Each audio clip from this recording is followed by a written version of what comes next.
queridos ouvintes, sejam muito bem-vindos a mais um episódio do Segue Infocast, o seu podcast em segurança da informação. Eu sou Luiz Felipe Ferreira, seu apresentador, trazendo aqui mais um tema relevante relacionado à segurança da informação. Mas antes eu faço um convite a você, que você ainda não segue a Clave Segurança da Informação, que é a nossa patrocinadora do Segue Infocast, segue a Claves lá no Facebook, no Instagram, e também acesse o site claves.com.br. E no episódio de hoje a gente tem um tema que realmente chama muita atenção, não somente de quem trabalha na área de segurança da informação, mas de todos que trabalham de uma forma geral, porque esse problema realmente pode impactar, pode não, está impactando as empresas e ele não é novo, mas ainda assim tem feito bastante estrago. Hoje a gente vai falar sobre ransomware. Bom, se você está chegando agora, não conhece ainda o Segue Infocast, ou se você já é um ouvinte antigo, já sabe que a gente já tratou esse tema em episódios anteriores. Você pode conferir no episódio 41 e também no episódio 45, mas como esse tema ele continua relevante, a gente continua assistindo aí diversas empresas sofrendo desse mal, vale sempre a pena atualizar esse tema. E para falar sobre ele, a gente tem aqui três convidados já velhos, conhecidos aqui no Segue Infocast: Túlio Alvarez, Rafael Ferreira e Antônio Borges. Sejam muito bem-vindos. Como estão? Olá, Luiz. Obrigado aí pelo convite. É sempre um prazer participar aí, ainda mais para a gente falar desse tema tão relevante aí nos dias de hoje. Ô, Luiz, tudo bem? É o Túlio aqui. Muito obrigado pela oportunidade, a Claves também. Esse tema é relevante, atual e realmente tem impactado muito as empresas, e é muito importante que a gente consiga disseminar cada vez mais essas informações para o nosso público, né? Sem dúvida. Boa noite a todos aí, boa noite, Luiz, e agradeço mais uma vez a você e a Claves por essa oportunidade. O tema realmente é atual, né? Apesar de cada dia se torna mais atual, porque é algo que cada vez mais está impactando as empresas, o governo e, às vezes, até o próprio usuário final. Excelente, maravilha, sejam muito bem-vindos. Bom, agora a gente, antes de entrar no tema, né, a gente tem que falar da transformação digital, né? Transformação digital mudou a forma das pessoas utilizarem a internet, inclusive de trabalhar, né? A gente tem visto aí a questão do home office, do trabalho híbrido muito forte. E aí, é claro, a consequência disso, né, o efeito colateral disso, certamente a questão do aumento de ataques cibernéticos, né? Então, o que vocês podem dizer em relação a esse tema? Se você permitiu, Luiz, vamos começando aqui. Eu acho que uma das coisas que a gente observa hoje, né, que o ransomware hoje, né, virou a digitalização, né, o trabalho home office hoje veio para ficar. Então, as empresas, o próprio governo e várias instituições começaram a perceber que eu não preciso mais ter o funcionário da minha empresa. Então, a digitalização, que era algo que a gente tinha uma visão para daqui a 5, 10 anos, já está batendo a nossa porta, né? E com a capacidade da internet, a velocidade, o processamento maior, daqui a pouco o 5G chegando também, então não tem mais volta, né? Hoje é algo que já virou rotineiro na nossa vida, e nós que somos profissionais da área, que estávamos imaginando isso para daqui uns 5, 10 anos, não temos mais como voltar atrás nesse assunto.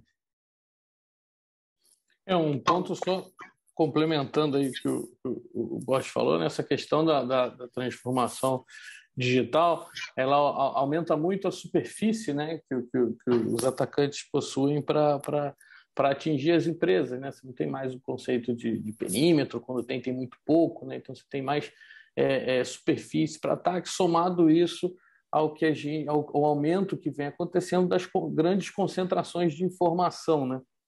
Então, os ataques de ransomware eles vêm sendo cada vez mais bem-sucedidos e cada vez mais rentáveis, né, para os criminosos cibernéticos. E aí o que a gente precisa, o que a gente vem discutindo, né, a resposta a isso é melhorar os controles de proteção de dados, de proteção ponto a ponto ali dos ativos, para evitar que ataques desse tipo aconteçam, né? Isso vem aí a reboque dessa transformação digital, que é algo extremamente positivo, né? Vale frisar, só que tem esse efeito colateral. Esse é um ponto interessante que a gente percebe, né, que essa digitalização está levando a esse maior risco, o crescimento dos ataques, e não só as pessoas, as empresas estão se preocupando com isso, os grandes estados, nações também, né? A gente tem visto uma preocupação grande em relação aos conflitos também que podem ser gerados em relação a isso. Nós temos agora o lançamento do livro O Quinto Domínio, pela Claves, que cita bem esse problema, esse impacto, né, dos riscos cibernéticos, e um dos pontos é o ransomware, e diz lá que a resiliência deve ser um dos pontos fundamentais aí da proteção, né, a ser tratado por todos, né? Temos um cenário envolvendo parte política e outros níveis aí também, discussões entre nações, e essa preocupação afeta a nossa economia como um todo, né, a nossa vida, a nossa sociedade. Temos aí exercícios como o Cyber Polygon pelo WEF sendo colocado, o Guardião Cibernético, o Borges pode comentar um pouco a mais sobre isso, o Brasil se preparando, né, para esses grandes impactos, e realmente o ransomware tem se destacado em relação aos outros problemas de segurança que a gente tem e continuam acontecendo, o phishing, spear phishing, e engenharia social e outros mais, né? Então, é realmente um problema que tem que ser levado em consideração. O mundo, com essa digitalização, né, a própria pandemia acelerou esse processo, que já estaria ocorrendo normalmente, e a gente tem um impacto muito maior a cada dia. Verdade, inclusive o ransomware não se surpreenda se ele for utilizado como uma arma de guerra cibernética entre países, né? Isso é algo que é bem possível. E, inclusive, em relação também à questão dessa nova transformação digital, né, é um fato que vocês até comentaram, um fato relevante, a questão do trabalho híbrido, né? Então, algo que não tem mais volta, né? É muito provável que as empresas cada vez mais se acostumem com esse novo modelo de trabalho. Mas eu faço pergunta a vocês na questão das empresas, né? Em relação a essa revolução, vamos dizer assim, do trabalho, como é que elas estão se estruturando, como é que elas estão melhorando a proteção, né, em relação a essa mudança da forma de trabalho? Esse é um ponto bem interessante, Luiz, que o ransomware, os vetores, pelo menos mais conhecidos aí que a gente vê de ficção de ransomware, o ciclo completo de um ransomware bem sucedido, ele deflagra falhas em N camadas de segurança, né? E o ponto é que o ransomware já existe, né? Ele não depende do trabalho híbrido, mas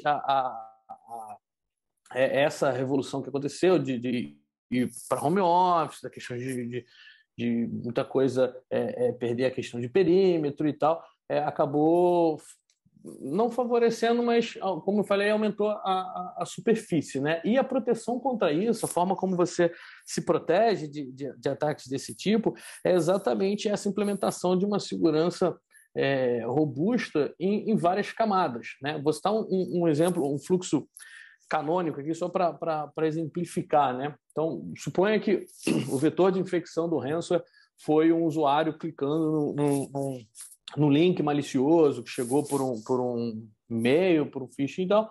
Ele clicou e se infectou a máquina dele. A partir daquela máquina se proliferou por outras máquinas em rede e tal, em um serviço que ele utilizava, e a partir daí criptografou os dados, e a partir do momento que os dados estão criptografados, a empresa começa a ser extorquida ali para ter de volta aqueles dados, né? Ou seja, eles usam a incapacidade da empresa de continuar a sua operação, né, de ter uma continuidade do negócio ali, para obter algum tipo de retorno financeiro.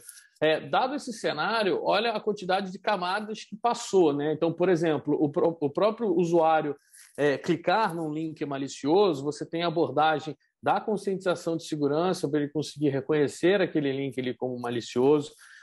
Você tem as configurações de filtro no próprio e-mail, quando ele clica naquilo e ele baixa um software e roda na máquina local dele, no endpoint, na estação de trabalho, etc.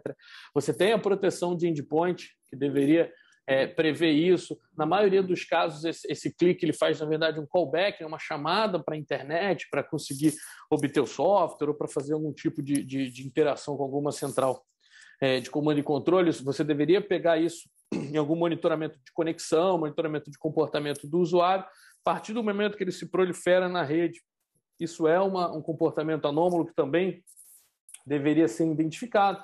Tanto a alteração nos arquivos críticos, alguns ransomwares se proliferam explorando vulnerabilidades, né? Então você teria que ter também um programa de gestão de vulnerabilidades para se prevenir quanto a isso. Então, cada passo que ele dá é alguma medida, uma rotina de segurança que você não está adotando. E por último, e não menos importante, obviamente, a partir do momento que você teve seus dados comprometidos, né, se você tem um plano de continuidade de negócio, sua rotina de backup funciona, as questões de redundância e tal, você seria capaz de reverter o cenário para o último cenário saudável, né, e continuar ali sua produção.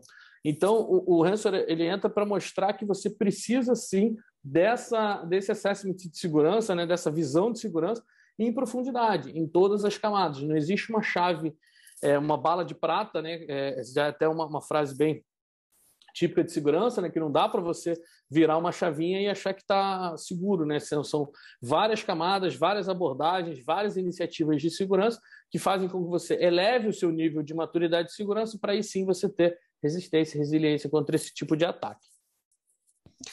Interessante, Rafael, porque você comentou algo que é bem significativo, e a sensação que nós temos é que o ransomware, a partir do momento que ele é bem sucedido em uma empresa, significa que é como se fosse um castelo de cartas, né? Ou seja, diversos controles que deveriam ali ser eficazes contra esse tipo de ataque, eles não foram. Então, devido a essas camadas ineficientes, vamos dizer assim, o ataque acaba sendo bem sucedido. Então, eu queria fazer uma pergunta em relação, você comentou muito na questão da prevenção, e ficou claro, né, que são vários controles, mas eu questiono da principal porta de entrada, né? Qual que deveria ser focado nas empresas, qual seria a principal porta de entrada de ataque por ransomware? Geralmente, ainda mais nessas questões que a gente vive hoje, é pelo usuário, né? Mas a gente já teve casos de grandes cases aí, de empresas grandes, de parque tecnológico bem grande, que tudo indica que foi por exploração de vulnerabilidades, na verdade, né? E ele consegue realmente, como invasão, o ransomware ele é o pós, né? Ele tem um vetor de infecção e aí a partir dali ele cria ele executa o comportamento dele de ransomware, né? Que é esse sequestro dos dados, né?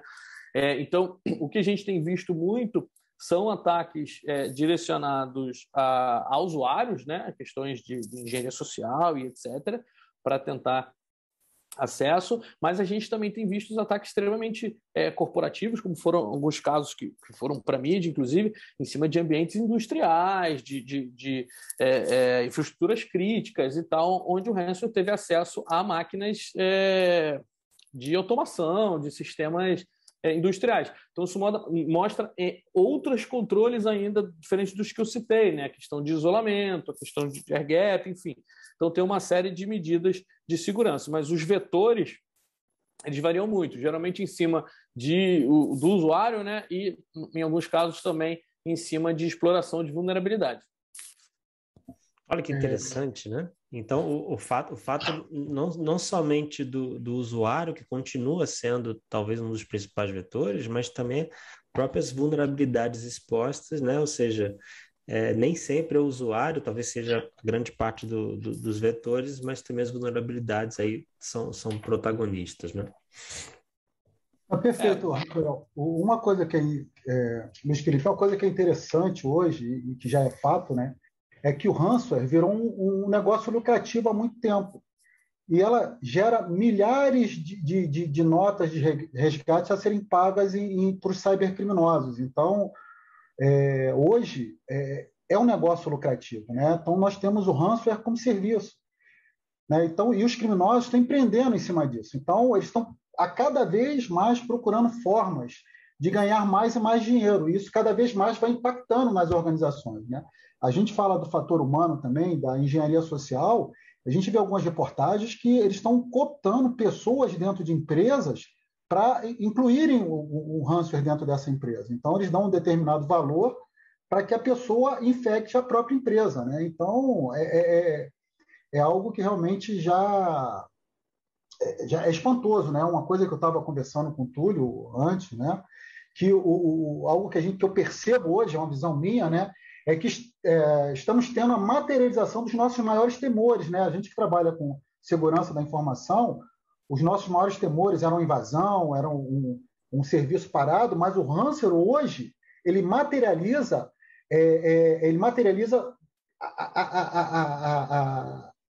a não aplicação dos princípios básicos da segurança da informação, da gestão de risco, dos planos de contingência, porque a gente sempre teve aquela visão, olha, temos que ter senhas fortes, temos que ter os usuários com a mentalidade de segurança, temos que fazer atualizar os nossos sistemas, temos que fazer a nossa gestão de risco, se eu aceito o risco, se eu não aceito, temos que testar os nossos planos de contingência, temos que testar os nossos backups, e a gente começa a observar hoje que o ransomware ele coloca tudo isso em prática, né? Como muito bem dito pelo Rafael, né? Várias camadas elas foram ultrapassadas a partir do momento em que esse worm entrou na rede, a partir desse momento em que todos os meus dados foram criptografados. Então, se eu não tive a preocupação com a segurança da informação, né, de ter aquela mentalidade dos meus usuários para não clicarem no link, de eu não ter a minha máquina atualizada, de eu não ter meus firewalls verificando o que está acontecendo na minha rede,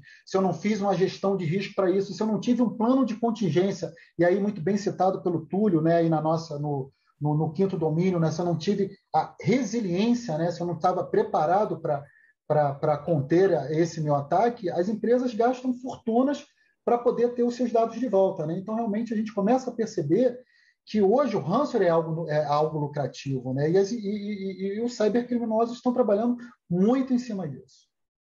Maravilha. O Borges comentou uma coisa interessante, né? O Rafael estava comentando que um dos vetores é o usuário e as vulnerabilidades. Vulnerabilidade você pode ir lá corrigir, não precisa do usuário. O usuário não tem jeito, você precisa treiná-lo, você precisa conscientizar, considerando que ele é uma questão de ignorância, né? Ou seja, o usuário não sabe, né? Não conhece os ataques, você vai lá, treina para evitar. Mas o que o Borges trouxe é uma questão de caráter, né? Ou seja, uma pessoa ali que foi subornada, aceitou, contra isso não tem treinamento que dê jeito, né? Mas vem muito aquilo que o Rafael comentou. Para isso que existem os outros controles, eles precisam ser eficazes para evitar um cenário como esse, né? A importância das diversas camadas, né? Túlio, você quer complementar?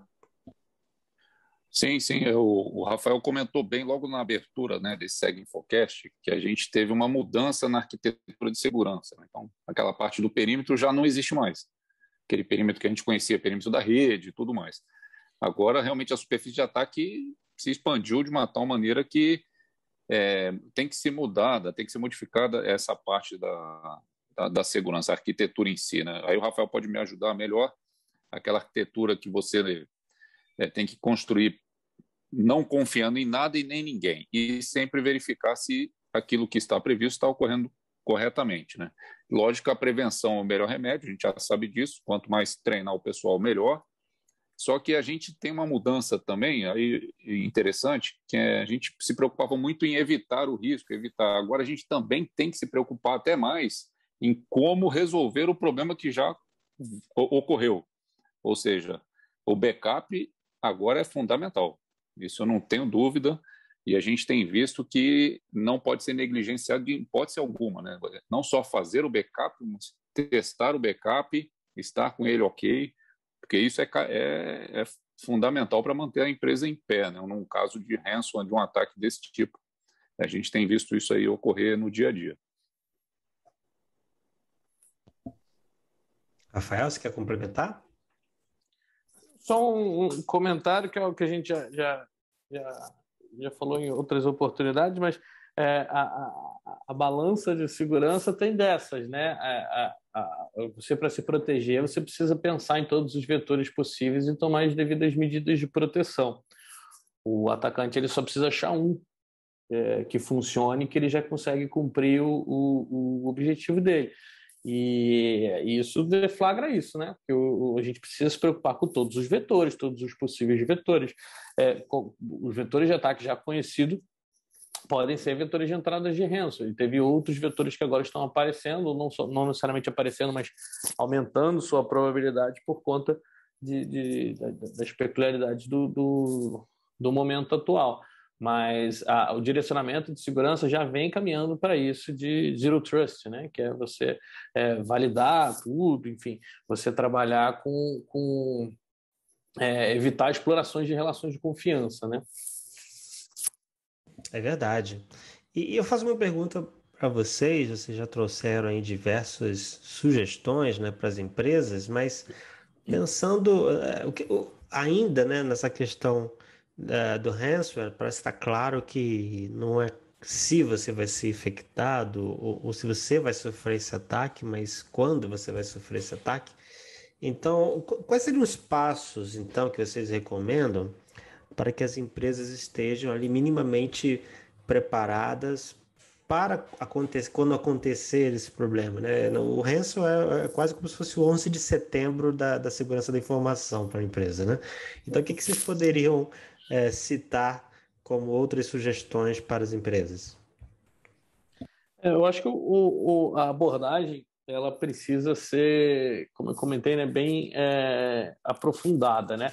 Uma abordagem que a gente usa bastante é a questão de nível de maturidade em segurança, tá? Não é uma adequação, uma evolução, né, específica para a ransom, ela prevê todos os vetores, mas a gente tem dado devido destaque à ransom, onde a gente faz planos de ação específico para como você está se prevenindo para vetores de ransomware, como que é o seu score de segurança no que diz respeito a ataques de ransomware.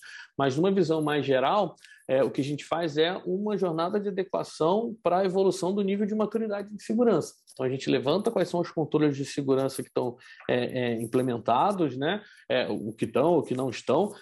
A gente avalia para cada um desses controles como é que está o nível de adequação no que diz respeito não só à tecnologia, mas quanto a processos, a pessoas, né, a quem operacionaliza aquilo ali, vai identificando esses gaps e é feita uma priorização. Onde, esse gap aqui ou esses gaps aqui são os que representam hoje o maior risco, são os que o plano de ação está priorizando para a gente mitigar. E com isso a gente monta uma jornada mesmo. Segurança é um processo de melhoria contínua, não tem jeito, onde a gente vai evoluindo essa maturidade em segurança. Com isso a gente vai atacando várias camadas, atacando no bom sentido, obviamente, e com isso a gente vai, conforme a gente vai elevando esse nível de maturidade, vai diminuindo a probabilidade, né? Vai diminuindo aí o risco de ser submetido por N vetores, inclusive as questões de ransomware, né? E aí, como eu falei, a gente tem esse plano específico, onde a gente prioriza, fala, é assim que está. A gente faz um trabalho também de threat intelligence, né? Onde a gente fica observando na internet as tendências de ataque, então a gente fica entendendo, tem um ransomware que foi documentado em algum lugar, ele está fazendo tal atividade, é essa vulnerabilidade que ele explora, é esse comportamento que ele tem, a gente vai gerando essas assinaturas, vai prevendo, e se esse ransomware atacasse a empresa, como que a gente reagiria, como que a gente detectaria, né? Então tem essa parte de elevação de maturidade, tem essa parte de observabilidade também, de ir prevenindo os ataques que a gente vê acontecendo em outros lugares. Maravilha. A Claves conta com esse tipo de serviço, conforme o Rafael comentou, né? Então, se você ainda não está preparado, não sabe o que fazer, procura a Claves, que eles têm aí um portfólio de serviços de segurança bastante extenso, né? E ainda no tema de ransomware, eu soube que parece que tem aí, saindo de um forno, né? A gente já sabe que a Claves é Não, isso não é de agora, já é de vários anos, né? Uma das grandes incentivadoras de tradução de livros de segurança da informação para a língua portuguesa. E me parece que está saindo aí um novo livro traduzido pela Claves, né? O Sandworm. Vocês poderiam comentar sobre esse lançamento?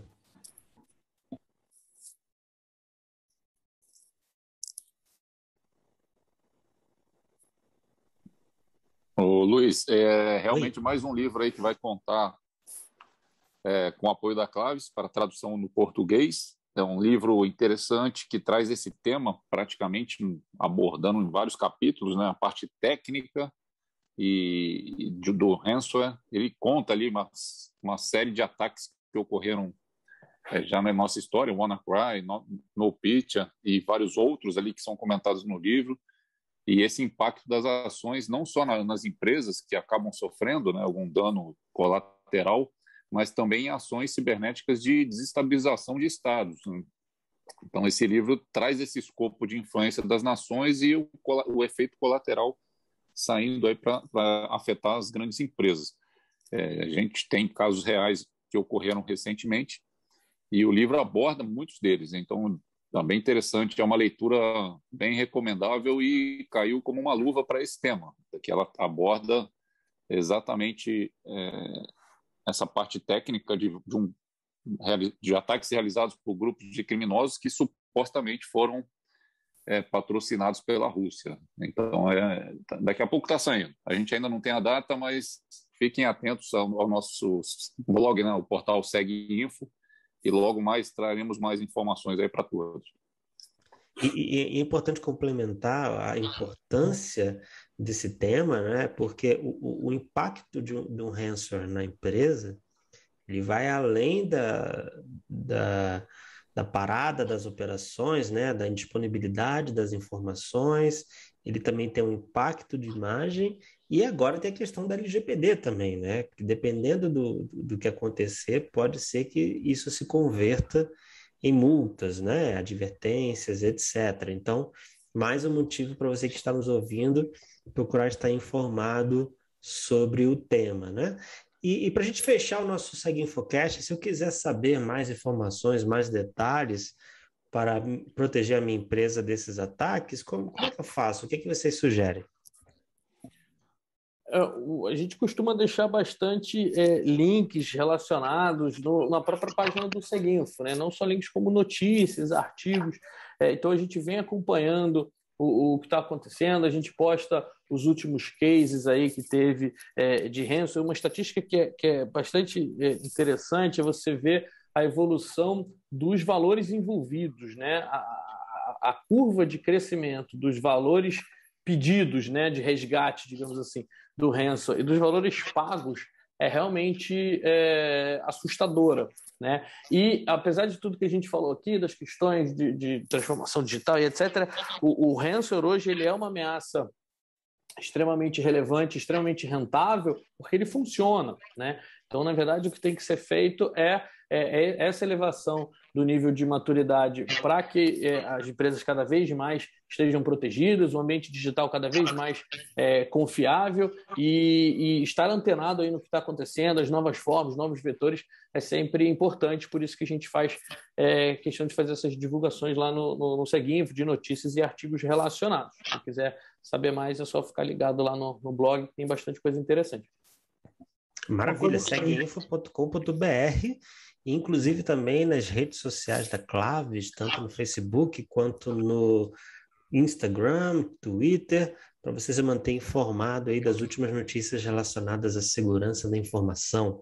E chegou, infelizmente, o que é bom durar pouco, né? Quero me despedir aqui de vocês, agradecendo a presença do Rafael, do Túlio e do Borges. Rafael, queira deixar as suas considerações finais para os nossos ouvintes. Queria agradecer, na verdade, a oportunidade, a audiência de todo mundo que se interessa pelo SegInfoCast. É sempre um prazer, espero ter sido útil aí e deixar esse recado de que é importante a gente ter um ambiente confiável, a gente trabalhar com segurança, mas isso é um trabalho contínuo aí. A gente tem que estar sempre vigilante e em melhoria contínua. Obrigado aí. Túlio, muito obrigado pela presença. Quer deixar aí um comentário para os ouvintes? Muito obrigado também pela oportunidade, é uma satisfação poder estar com vocês e a gente se encontra nos próximos eventos aí no portal também do SegInfo, tem muitas notícias interessantes que o Rafael comentou e a gente deve preparar uma notícia desse SegInfoCast com uma lista das principais notícias sobre o ransomware que tratamos no portal Seguinfo nos últimos dias, tá? Então, quando formos lançar, a gente lança essa nota também com os principais links para ajudar o nosso pessoal a ter mais conhecimento e ampliar essas ações contra esse tipo de risco. Maravilha, muito obrigado. Borges, para fechar aqui o nosso SegInfoCast. Beleza, senhores. Complementando aí o que o Rafael comentou, né? Uma coisa que as empresas hoje não podem esquecer temos que ter uma preocupação maior agora com a segurança. E a Claves ela faz um trabalho muito bom de assessoria. E uma coisa que em segurança da informação e segurança cibernética a gente tem que ter cooperação. Então, não adianta o técnico de TI da sua empresa, que tem um conhecimento para a sua empresa, ele precisa de ajuda. Então, temos que gastar um pouquinho mais, temos que procurar quem sabe, e a Claves está nesse caminho aí há muitos anos, já vendo tendências. Então, é uma empresa que já está há muito tempo no mercado e vai conseguir muito bem ajudar as empresas. E uma outra coisa que é interessante, né, fazendo um link aí, até dando um spoilerzinho do Sandy Worm, né, eu acho que ele fecha um ciclo quando nós pegamos o primeiro livro da Claves, o Guerra Cibernética, do Richard Clark, o livro Contagem Regressiva, o Quinto Domínio, né, que já está aí no forno, já está saindo, acho que no final do mês, e o Sandy Worm aí, que está para sair. Se os senhores lerem e verem, é como se fosse uma trilogia, né, a gente consegue entender o que está acontecendo no mundo hoje, né? Então, ali é a real visão do que tem acontecido com exemplos reais da cyberguerra, né? E a Claves na frente, aí na vanguarda, nos propiciando essa literatura interessante. Obrigado aí e, mais uma vez, agradeço pelo convite. Nós que agradecemos a todos, acho que um episódio realmente muito esclarecedor, de vital importância para quem trabalha com segurança, para quem trabalha com tecnologia. Realmente é algo que a gente não pode viver sem. Então, me despeço aqui de vocês, Luiz Felipe Ferreira. Siga o SegInfoCast, siga as redes sociais da Claves para se manter informado. Me despeço agradecendo a sua audiência. Um grande abraço e até a próxima, pessoal. Tchau, tchau.